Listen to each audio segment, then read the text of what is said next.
In a grandiose and dark mansion, the denizens of the Shadow House lived, attended by their living doll partners who endlessly cleaned the suit their masters emit.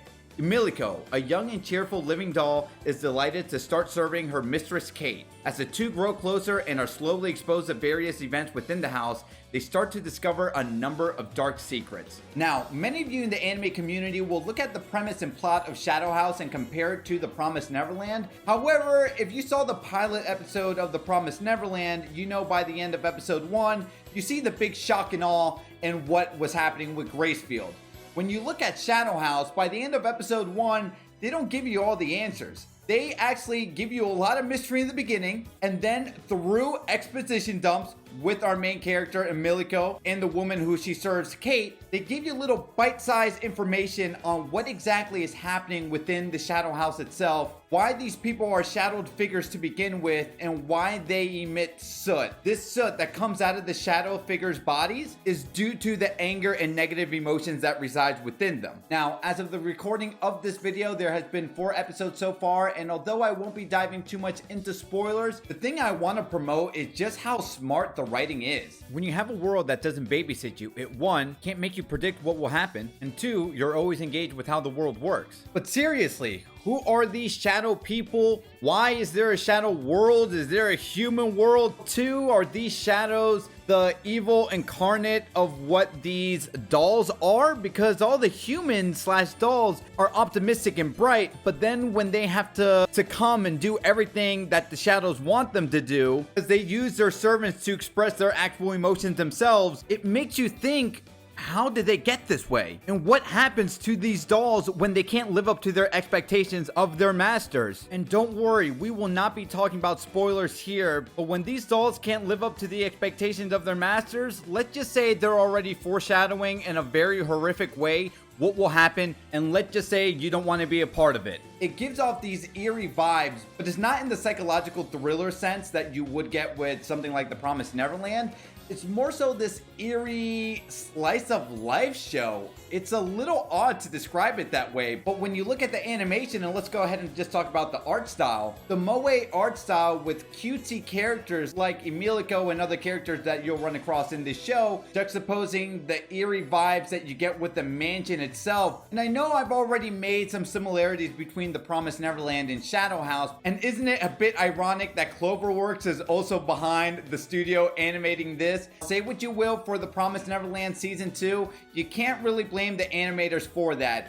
And we saw in the winter anime season, while they were working on The Promised Neverland Season 2, they also gave us shows like Wonder Egg Priority. And if you have seen Wonder Egg Priority, you know how amazingly polished and clean that show looks. When you look at a show like Shadow House, you can see where most of Cloverworks animators were putting their budget and polish in, when they probably should have been giving it to The Promised Neverland. But in any case, I say all this stuff because the art and animation in Shadow House is very much polished, very beautiful, and standout scenes with some 3D animation that's sprinkled in to good effect, especially when they show off the shadow figures in this show emitting the soot coming out of their body. One of the other things that stand out to me in Shadow House is the music. When you get a dark and grandiose mansion like you do in Shadow House, expect music that fits that atmospheric, eerie vibe. It's welcoming, yet haunting at the same time. And I did mention earlier how there was some slice of life aspects in this show, so expect to hear some music and themes that cater to that as well. But quickly remind yourself, Shadow House looks creepy for a reason. Not to mention because it looks like the people in Shadow House come from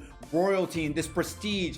Also imagine that the music you get here is going to follow along that category. When you listen to the OP, it's very inviting and it's slowly warping you into what you're about to watch. But then when you get into the ending is more upbeat and hype and excited. And strangely, I feel like those two can switch places, but I can't help but ask myself, is the ending more upbeat and more energetic and want to get you excited and hyped for next week's episode because the things that you witnessed with this show could be dark and dire? So to uplift your mood, they give you the fun, exciting track towards the end as opposed to the beginning? Much like in the way that the first season of Jujutsu Kaisen had to do it because of the endings of those episodes were always dark and grim. I'm curious to know how you guys feel about that in the comments down below.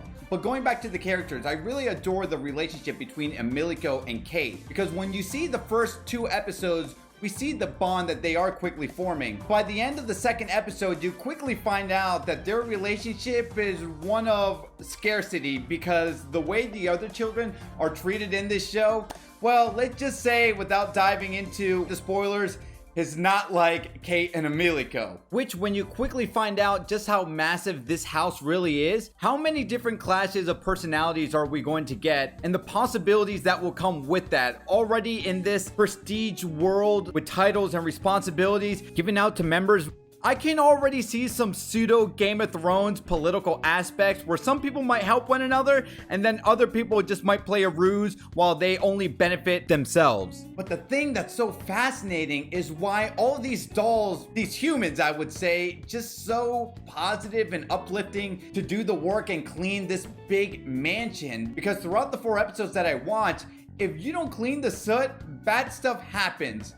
And when you think you get one answer or something absolute with the soot, it becomes bigger, deeper in terms of the mystery. And because of that, I'm here to tell you guys, Shadow House is worth your time right now.